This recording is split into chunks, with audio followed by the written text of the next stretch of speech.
조용한 오후였어요. 한 잔의 커피를 내려놓고 창밖으로 바람이 지나가는 걸 바라보다 문득 제 안에서 어떤 낯선 바람이 불고 있다는 걸 느꼈죠. 그게 외로움인지 허전함인지 아니면 이제는 무언가 바뀌어야 한다는 신호인지 그때는 몰랐어요. 제 이름은 한선희입니다. 올해 60이 되었어요. 부산기장에서 작은 카페를 운영한 지도 7년이 넘었네요. 처음 이곳에 자리를 잡을 땐 그냥 하루하루를 버텨내는 게 목표였어요. 남편이 세상을 떠난 후 저는 혼자가 되었고 그 공허함을 메우기 위해 무작정 바쁘게 살아야 했습니다. 남편은 사진을 참 좋아했어요.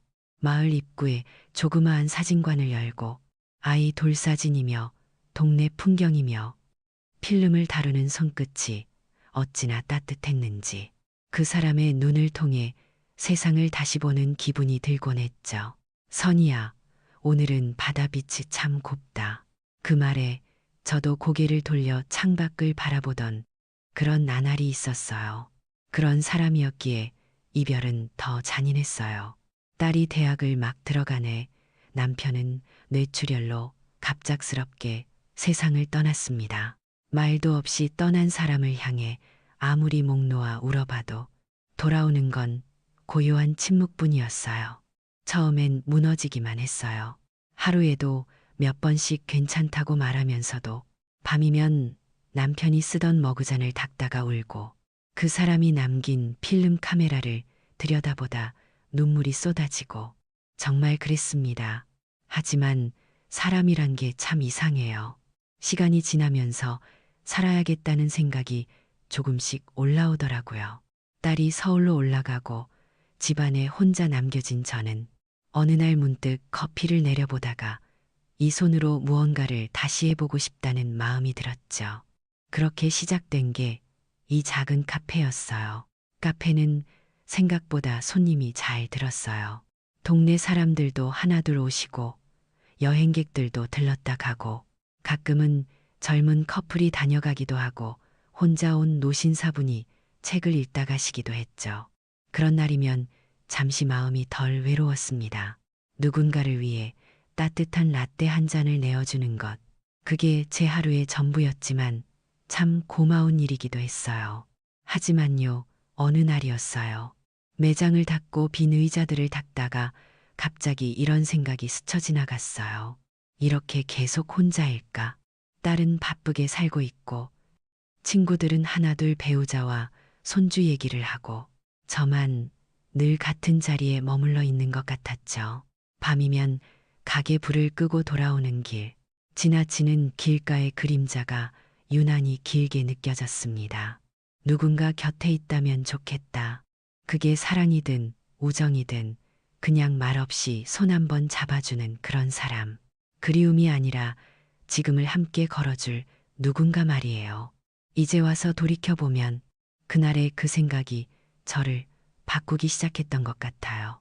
그동안은 마음 한켠에 괜찮다고 말했지만 사실은 너무도 외로웠고 불안했으며 앞으로의 인생이 막막하게 느껴졌어요. 연금은커녕 가게 하나가 전부였죠. 아플까봐 두렵고 혼자 늙어간다는 상상만으로도 눈물이 나던 날들이 있었어요. 그렇다고 누군가에게 기대는 건 또 두려웠죠. 혹시 부담이 되진 않을까? 나만 감정이 앞서 있진 않을까? 그래서 그냥 참고 살았던 것 같아요. 그렇지만요, 이제는 조금씩 알 것 같아요. 외로움은 참으면 사라지는 게 아니라 채워져야만 사라지는 거라는 걸요. 그리고 그 고요한 오후, 창가에 앉아 흔들리는 커튼 사이로 들어오는 바람을 보며 처음으로 내 인생에도 다시 무언가가 시작될 수 있을까 하고 작은 기대를 품게 되었어요. 그건 아주 조심스럽고 아주 작고 아주 먼 이야기일 거라 생각했지만 지금 생각해 보면 그 바람은 단순한 바람이 아니었던 것 같습니다. 그 바람이 제게 사랑이라는 계절을 다시 불러오는 시작이었거든요. 사람의 인연이란 게 참 이상해요. 몇 년을 같은 동네에 살아도 몰랐다가 어느 흐린 날 우산 하나 없이 마주선 그 순간에 운명처럼 얽히기도 하니까요. 그날도 그랬어요. 따뜻한 된장 냄새보다 먼저 그 사람의 말투에서 온기가 스며들었습니다. 그날도 평소처럼 가게 문을 열고 원두를 갈고 커피를 내렸습니다. 부산 기장의 조용한 거리, 비가 올 듯 말 듯 흐린 하늘이 제 마음 같기도 했어요. 괜찮은 척 하면서도 어딘가 허전하고 뭔가가 비어있는 듯한 그런 기분 말이에요. 오후쯤이었어요. 단골 손님인 숙자 언니가 익숙한 종소리와 함께 문을 열고 들어왔죠. 근데 그날은 혼자가 아니었어요. 뒤따라 들어온 분, 낡은 갈색 모자를 쓴 키가 훤칠한 어르신이셨죠. 숙자 언니가 웃으며 말하더군요. 선이야, 이분은 정우 씨라 카이. 남해에서 된장 공장을 해. 내일 소개팅 있다고 옷 좀 고른다고 겸사겸사 데려왔지 뭐야. 처음엔 그냥 그런가 보다 했어요. 근데 그분이 제게 다가와 혹시 여기 커피 말고 된장국도 팔면 좋겠네요. 냄새가 참 좋습니다. 라고 하시는데 순간 피식 웃음이 났어요. 이 카페에서 된장국 냄새가 난다니 참 이상한 유머를 하시는 분이구나 싶었죠. 그런데 말이에요. 그때 그 사람, 그러니까 정우 씨의 눈빛에서 진심이 느껴졌어요. 장난기 속에도 무심한 따뜻함 같은 게 있었달까요. 비가 막 내리기 시작했을 땐 이미 손님들이 하나둘 빠져나가고 카페 안엔 저와 정우 씨 두 사람만 남아 있었어요. 그는 우산이 없다고 했고 저는 처마 밑에서 그냥 잠시 비를 피하려 했을 뿐이었는데 그가 갑자기 말했어요. 고맙다는 뜻으로 저녁 한 끼 사드리고 싶은데 괜찮으시겠습니까? 그 말에 잠시 망설였지만 이상하게 비 그칠 때까지만요. 라는 말이 입에서 먼저 튀어나왔어요. 정말 그랬습니다.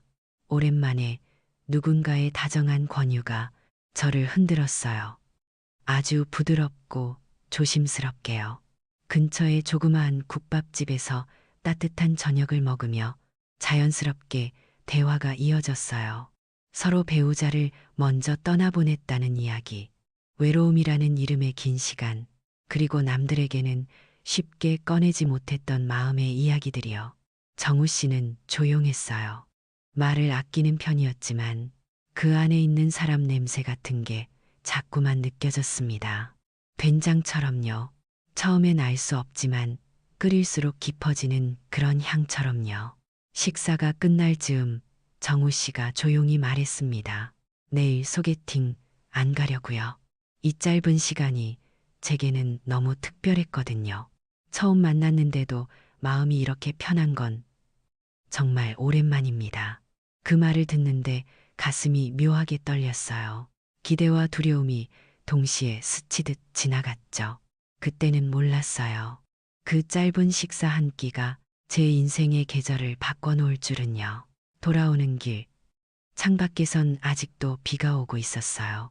하지만 제 안의 풍경은 조금 달라져 있었습니다. 누군가와 나눴던 그 작은 따뜻함, 그걸 오래도록 곱씹으며 그날 밤 저는 참 오랜만에 잠이 쉽게 오지 않았습니다.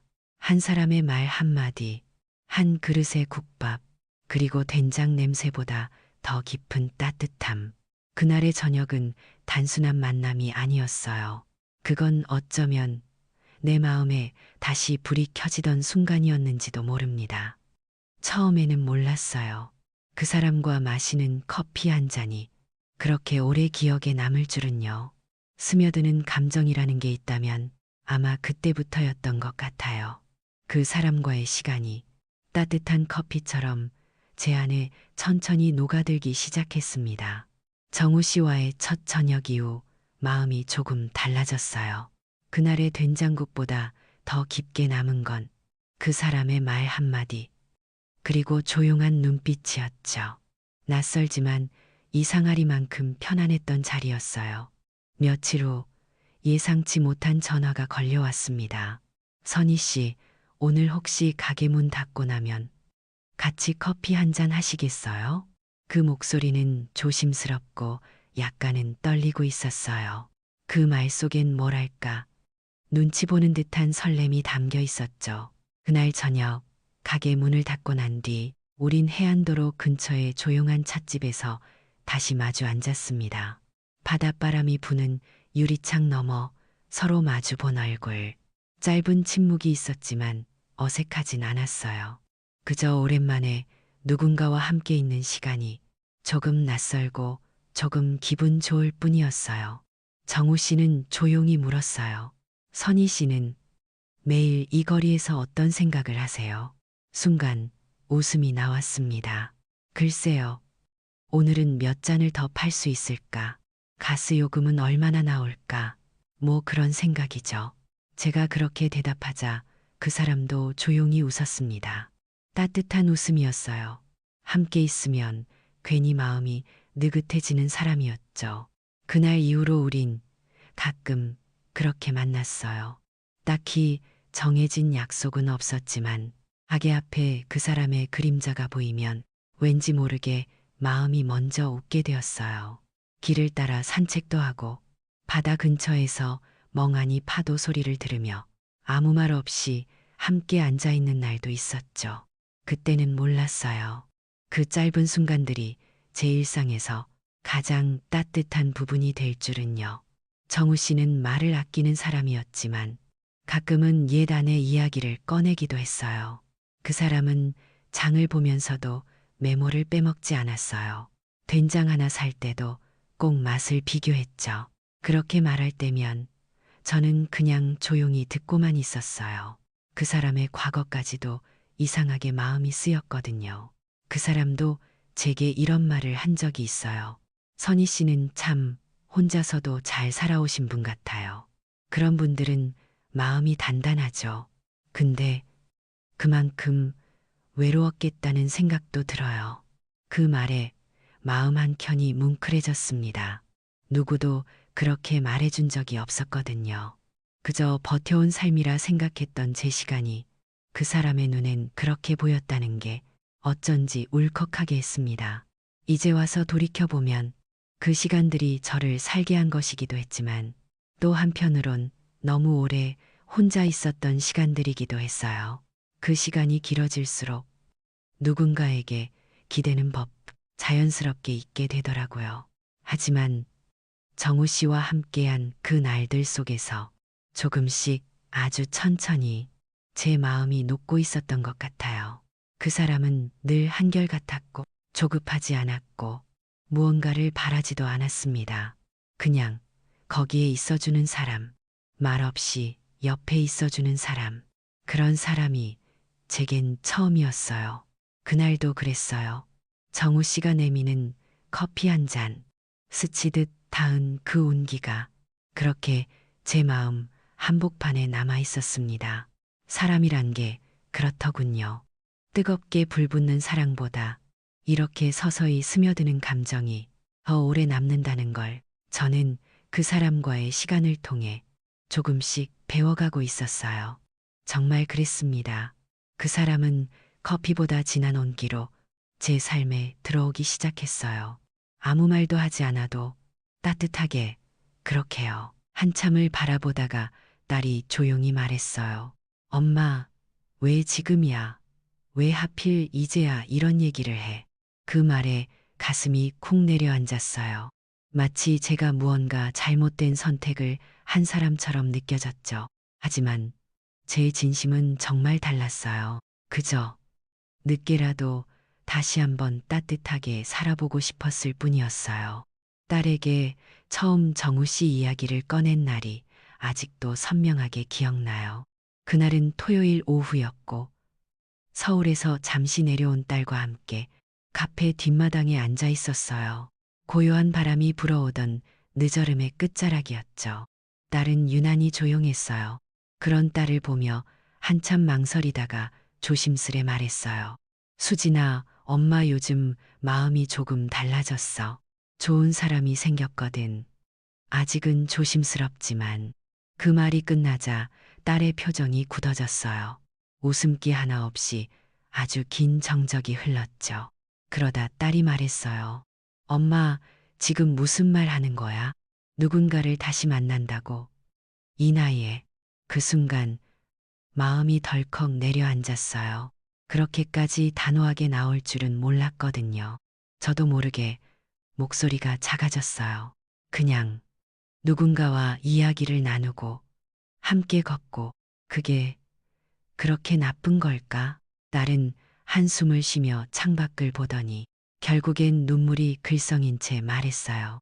엄마, 아빠 돌아가시고 나서 그렇게 힘들어했던 사람 누구였는지 기억 안 나?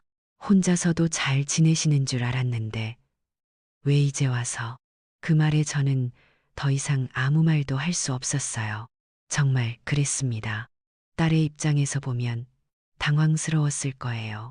그저 혼자 묵묵히 살아가던 엄마가 어느 날 갑자기 누군가를 만난다고 하니 그게 딸에겐 큰 충격이었겠죠. 하지만 저는 외로웠어요. 낮에는 손님과 웃으며 커피를 내렸지만 밤이 되면 고요한 방 안에서 말없이 앉아 있는 시간이 제일 괴로웠어요. 누구에게도 말하지 못했던 공허함이 하루하루 마음을 잠식하고 있었죠. 그저 다시 한번 누군가와 눈을 마주치고 서로의 안부를 궁금해하고 비 오는 날 우산을 함께 쓰고 싶은 그런 소박한 바람이었어요. 며칠이 지나도 다른 말이 없었어요. 그렇게 부산에 내려온 지 3일째 되는 날, 딸이 갑자기 제 카페를 찾아왔어요. 무표정한 얼굴로 들어서더니 조용히 앉아 말했어요. 엄마, 그분은 어떤 사람이야? 그 질문에 가슴이 먹먹해졌습니다. 그래도 마음 한구석이 조금 놓였어요. 정우 씨의 성실한 일상, 따뜻한 눈빛, 무엇보다도 그 사람이 제 삶을 얼마나 소중하게 대해주는지를 딸에게 조심스럽게 전했어요. 딸은 말없이 듣고만 있었죠. 그리고 나지막하게 말했어요. 그 사람, 엄마를 진심으로 아껴줘. 엄마가 그 사람 옆에서 더 행복해질 수 있는 거야. 그 질문엔 주저없이 고개를 끄덕였어요. 정말 그랬으니까요. 정우 씨 곁에 있으면 마음이 편안했고 그 사람의 말 한마디가 제 오랜 외로움을 조용히 감싸주었거든요. 그날 밤 딸이 돌아가는 기차역에서 제 손을 잡고 말했어요. 엄마, 나 아직 잘 모르겠어. 근데 엄마가 진심이라면 나도 노력해 볼게. 그 말에 눈물이 핑 돌았어요. 가족이란 게 참 그런 것 같아요. 사랑이라는 감정을 이해하기까지 서로가 참 많은 감정을 지나야 한다는 걸요. 이제 와서 돌이켜보면 그날의 갈등도 우리 사이를 더 단단하게 만든 계기였던 것 같아요. 딸과 저는 서로의 마음을 조금씩 다시 들여다보게 되었고, 저는 다시 한번 깨달았어요. 가장 가까운 사람에게 내 마음을 꺼내 보이는 일, 그건 참 어렵고, 그래서 더 필요한 일이란 걸요. 그리고 그 모든 과정이 진짜 사랑으로 가는 길의 일부였다는 것도요. 사랑은 함께 걷는 일이라고 생각했어요. 같은 속도로, 같은 방향으로. 그런데 막상 걸어보니 우린 서로 다른 리듬을 가진 사람들이었어요. 그래서였을까요? 결혼이란 건 생각보다 더 섬세하고 더 조심스러운 일이더군요. 결혼식은 소박했어요. 바닷가 근처 작은 식당을 빌려 양가 몇몇 지인들과 가족들만 모인 자리였죠. 정우 씨는 늘 그랬듯 단정하고 조용한 사람이었고 저는 어색한 하객들 앞에서도 웃음을 잃지 않으려 애썼습니다. 그날 딸 수진이는 조용히 제 손을 꼭 잡아주었어요. 그 손끝에서 조금은 복잡한 마음이 전해졌지만 그래도 응원해 주려는 마음이 느껴져 참 고마웠습니다. 그때는 몰랐어요. 그 소박한 결혼식이 지나고 나면 현실이라는 것이 얼마나 묵직하게 다가올지를요. 결혼한 뒤 우리는 정우 씨 집에서 함께 살기로 했어요. 그분의 집은 남해 바닷가 근처 조용한 동네였고 평소엔 된장 공장을 운영하시며 일하던 공간과 가까웠죠. 바닷바람에 물든 나무 창틀, 오래된 가구들, 어딘가 정겹지만 낯선 집이었습니다. 처음엔 모든 것이 조심스러웠어요. 이불을 개는 방식, 커피를 내리는 온도, 심지어 식탁에 반찬을 놓는 순서까지도 서로가 살아온 방식이 달랐던 걸요. 서로의 생활 습관이 마주칠 때마다 아무렇지 않은 척 웃었지만 속으로는 작은 충돌들이 생겨나고 있었습니다. 그리고 그날 밤이었어요. 결혼식 다음 날 정우 씨가 제게 조심스럽게 말을 꺼냈습니다. 선희 씨, 저 미리 상의 드리지 못해 죄송한데 혹시 노후 대비로 5천만 원 정도 준비할 수 있게 도와드리면 두 가지 부탁을 드려도 될까요? 갑작스러운 말에 저는 잠시 말을 잇지 못했어요. 노후 자금 이야기야 늘 머릿속에 맴돌던 현실이었지만 결혼하자마자 꺼내기엔 너무 무겁고 민감한 주제였거든요.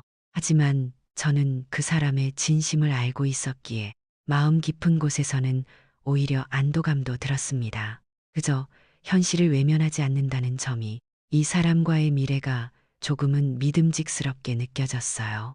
그런데 곧 이어진 두 가지 조건에 제 마음은 복잡해졌습니다. 첫 번째는 제가 운영하던 카페를 정리하는 것이었어요. 두 번째는 정우 씨의 외동딸이 갓 출산한 손녀를 2년 동안 돌봐달라는 제안이었죠. 정말 그랬습니다. 그 제안을 들은 순간 말문이 막혔어요. 정우 씨는 부탁이라고 했지만 그 말 속에는 이미 어느 정도의 결심이 담겨 있었어요. 그 사람의 입장도 이해됐습니다. 딸의 상황이 급했고 믿고 맡길 수 있는 사람은 저밖에 없었을 테니까요. 하지만 제게도 쉽지 않은 결정이었어요. 카페는 제 삶의 버팀목이었고 혼자서도 잘 살아왔다고 믿게 해준 공간이었거든요. 그리고 육아, 그건 저에게 다시 시작하는 또 다른 인생 같았어요. 그날 밤 거실 소파에 앉아 한참을 고민했어요. 정우 씨는 말없이 방 안으로 들어갔고 저는 조용한 거실 한가운데서 텅 빈 찻잔을 바라보다가 문득 이런 생각이 들었어요. 함께 걷는다는 건 때로는 내 걸음을 멈추는 일이기도 하구나. 이제 와서 돌이켜보면 그 순간은 우리 관계의 전환점이었어요. 사랑만으로는 해결되지 않는 현실, 그리고 그 현실 앞에서 얼마나 솔직해질 수 있는가를 서로 시험하는 시간이었죠. 그날의 긴 대화, 말없이 흘러간 그 밤의 공기, 그 모든 것이 우리가 진짜 부부로 거듭나는 아주 중요한 첫걸음이었다는 걸 이제는 알 것 같아요. 처음엔 조건처럼 느껴졌어요. 카페를 접고 손녀를 돌봐달라는 정우 씨의 부탁이요.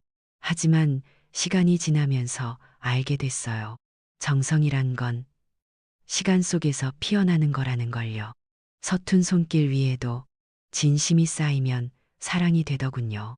정우 씨와의 결혼 이후 저는 결국 조용히 카페 문을 닫았습니다. 7년 동안 매일 문을 열고 손님을 맞이하던 그 공간을 마지막 날 눈으로 한참 바라봤어요. 작은 커피잔 하나도 그날따라 유난히 정이 가더라고요. 카페 문을 닫고 난 뒤 제 하루는 완전히 달라졌습니다. 새벽 6시 알람보다 먼저 눈이 떠지고 허둥지둥 기저귀와 분유를 챙기는 하루가 시작됐어요. 정우 씨 딸은 직장 복귀를 앞두고 있었고 손녀는 이제 막 돌이 지난 시점이었죠. 처음엔 솔직히 많이 버거웠어요. 아이 울음소리에 익숙지 않았고 기저귀 교체도 손에 익지 않았어요. 젊었을 때 딸을 키웠던 기억이 가물가물했지만 이렇게 다시 아이를 안게 될 줄은 정말 몰랐습니다. 아침이면 정우 씨는 된장 공장으로 출근했고 집엔 저와 아이 둘뿐이었어요. 낯선 공간에서 낯선 아이와 하루를 보내는 일. 말로는 단순해 보여도 마음은 매일 요동쳤습니다. 그때는 몰랐어요. 그 작고 여린 손이 제 마음을 그렇게도 다독여 줄 줄은요. 아이가 제 눈을 보며 한박 웃음을 지을 때면 왠지 모르게 눈가가 따뜻해졌어요. 힘들게 끓여낸 미음 한 숟가락에 입을 꼭 다문 채 바라보던 눈빛도 가끔은 제가 위로받는 기분이 들었습니다. 며칠 뒤 딸아이가 집에 잠시 들른 날이 있었어요. 피곤해 보이던 그녀는 제가 아이를 안고 자장가를 부르고 있는 모습을 조용히 지켜보다가 말없이 고개를 숙였어요. 그 눈빛엔 무언가 미안함 같은 게 묻어 있었죠. 선희 어머니, 정말 감사해요. 처음엔 너무 죄송했어요. 부탁드리면서도 한편으론 부담스러우셨을까봐 그 말을 듣는 순간 저도 모르게 손녀의 등을 다독이며 말했어요. 나도 엄마였어요. 그리고 지금도 누군가의 엄마니까요. 그 말 속엔 제가 감당해온 외로움과 누군가를 위해 내어준 시간들, 그리고 다시 한번 주어진 소중한 기회에 대한 감사가 담겨 있었던 것 같아요. 이제 와서 돌이켜보면 그 시간들은 제게도 배움이었어요. 사랑은 꼭 부부 사이에서만 피어나는 게 아니라는 것, 새로운 가족 안에서도 다시 시작될 수 있다는 걸요. 손녀가 마마라는 단어를 처음 입에 올렸을 때 제 눈엔 눈물이 맺혔어요. 비록 친할머니는 아니지만 그 아이에게 저는 매일을 함께 해준 첫 번째 품이었고, 그건 말로 설명할 수 없는 깊은 감정이었습니다. 정우 씨도 말했어요. 당신이 우리 가족을 품어줘서 참 고맙습니다. 요즘 우리 딸 얼굴이 많이 밝아졌어요. 그 말을 들으며 저는 알았어요. 처음엔 선택 같았던 이 일이 이제는 내 삶의 한 부분이 되어 있다는 걸요. 정말 그랬습니다. 사랑이라는 건 때로는 기저귀 냄새 나는 새벽 속에서도 피어나는 거더군요. 그리고 그 속엔 이전보다 더 단단하고 따뜻한 저 자신이 함께 자라고 있었습니다. 우린 서로의 울타리 안으로 조심스럽게 들어왔지만 그 울타리를 함께 가꾸는 건 생각보다 어려운 일이었습니다. 가까워질수록 부딪히고 알아갈수록 멀어지는 마음들, 사랑에도 한계라는 게 있다는 걸 그때 처음 실감했어요. 시간이 흐를수록 손녀와의 하루는 익숙해졌고 엄마가 된 딸아이와의 관계도 조금씩 부드러워졌습니다. 정우 씨 역시 말없이 응원해주는 사람으로 늘 곁에 있어줬죠. 그런 하루하루가 쌓이며 저는 또 다른 가족의 형태를 배워가고 있었어요. 그때는 몰랐어요. 행복이란 게 이렇게 천천히 스며드는 건 줄만 알았지. 그 행복 안에 감춰진 작은 금이 조금씩 벌어지고 있었던 걸요. 문제는 생각보다 사소한 곳에서 시작됐습니다.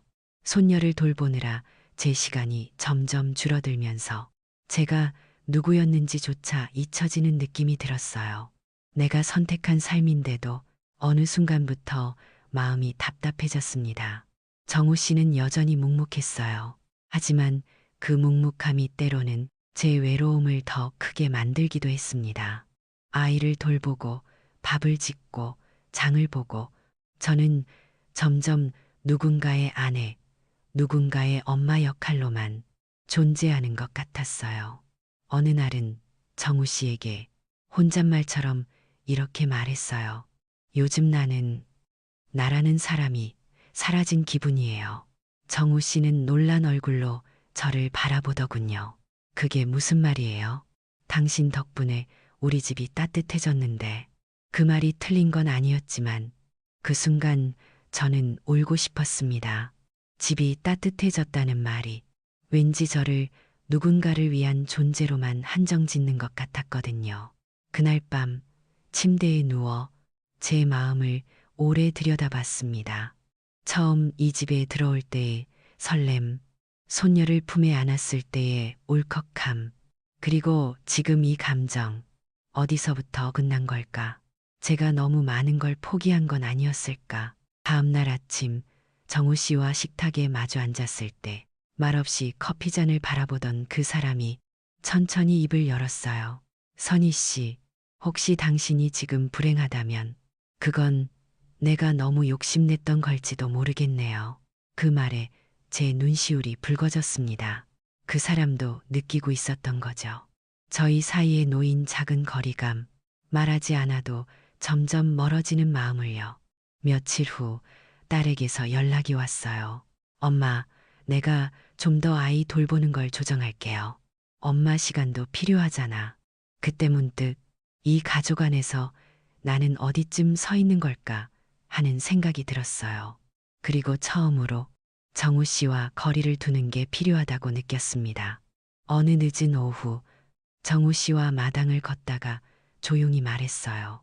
당신과 함께한 시간 고마웠어요. 하지만 지금은 조금 혼자서 걸어야 할 것 같아요. 그 사람은 아무 말도 하지 않았어요.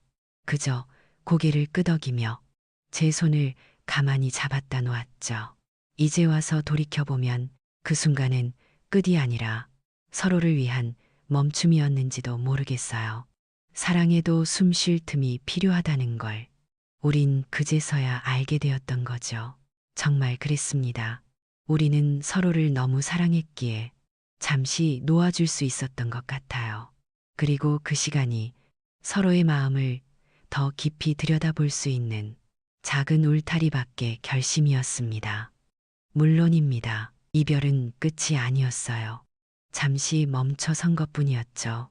오히려 그 시간 덕분에 저는 다시 저 자신을 들여다볼 수 있었고, 비로소 나답게 살아가는 법을 배웠습니다.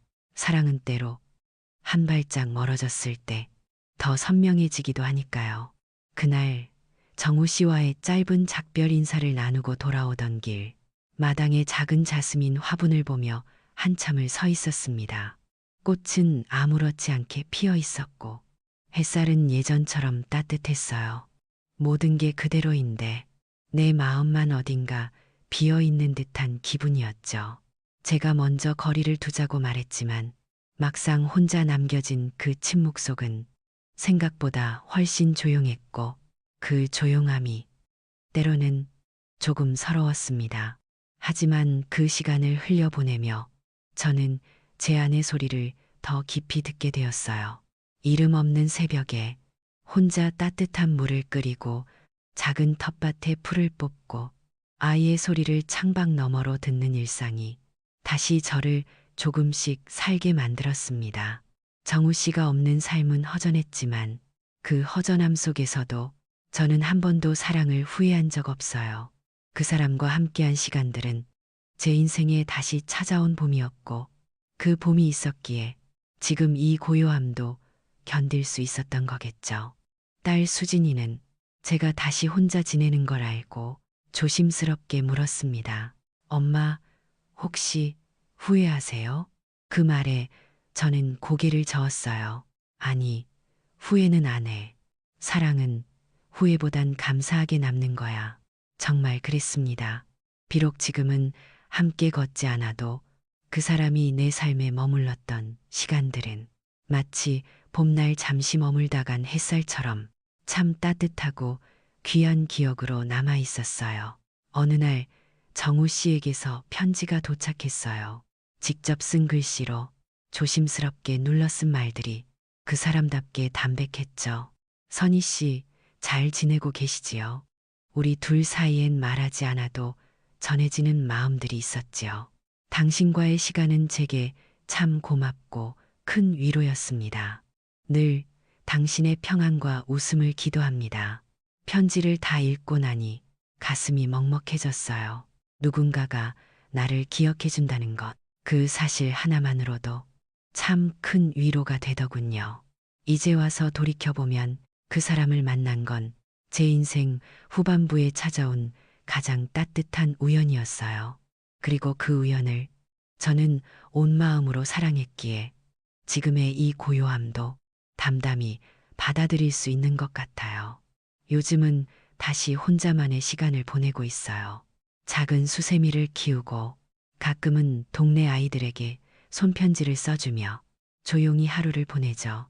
누군가는 말합니다. 그 나이에 시작하는 사랑이 무슨 의미가 있냐고. 하지만 저는 이렇게 말하고 싶어요. 사랑엔 나이가 없어요. 그저 그 시기의 나를 정직하게 마주하고 진심을 내어줄 수 있느냐가 더 중요한 거죠. 정말 그랬습니다. 그 사람을 만나기 전에 저는 혼자가 익숙한 사람이었지만 그 사람을 만난 이후에 저는 혼자서도 외롭지 않은 사람이 되었어요. 사랑은 언젠가 끝날 수 있어도 그 사랑이 남긴 온기만은 오래도록 살아있더군요. 그리고 지금 햇살 한 줌이 스며드는 이 오후, 창문 너머 들리는 바람 소리에도 문득 미소가 지어지는 걸 보면 나는 지금 참 잘 살고 있구나 싶습니다. 물론이죠. 아래는 지금까지의 스토리에 어울리는 따뜻하고 감성적인 마무리 멘트입니다. 지금까지 저의 조용했던 그러나 깊게 흘러간 황혼의 사랑 이야기를 함께 들어주셔서 진심으로 감사합니다. 누군가를 만나는 일, 그리고 함께 살아낸다는 건 언제나 쉽지 않지만 그 속엔 말로 다 표현할 수 없는 위로와 성장이 숨어 있는 것 같아요. 혹시 지금 이 글을 읽고 계신 여러분도 마음 한편에 조용히 묻어둔 감정이 있으신가요? 아니면 누군가와의 관계 앞에서 망설이고 계신가요? 그렇다면 기억해 주세요. 여러분은 혼자가 아닙니다. 누구나 마음 깊은 곳에 다정한 이야기 하나쯤 품고 살아가고 있으니까요. 이 공간에서만큼은 그 이야기를 함께 나누고 서로의 마음을 조금씩 다독일 수 있었으면 좋겠습니다. 오늘의 이야기가 당신의 하루 끝자락에 조금이라도 따뜻한 온기를 남겼길 바래요. 구독과 좋아요, 그리고 함께 나누고 싶은 분들께 공유해 주신다면 저에게는 정말 큰 힘이 됩니다. 함께 이야기 나눠요. 그리고 다음 이야기에서 또 만나요. 고맙습니다.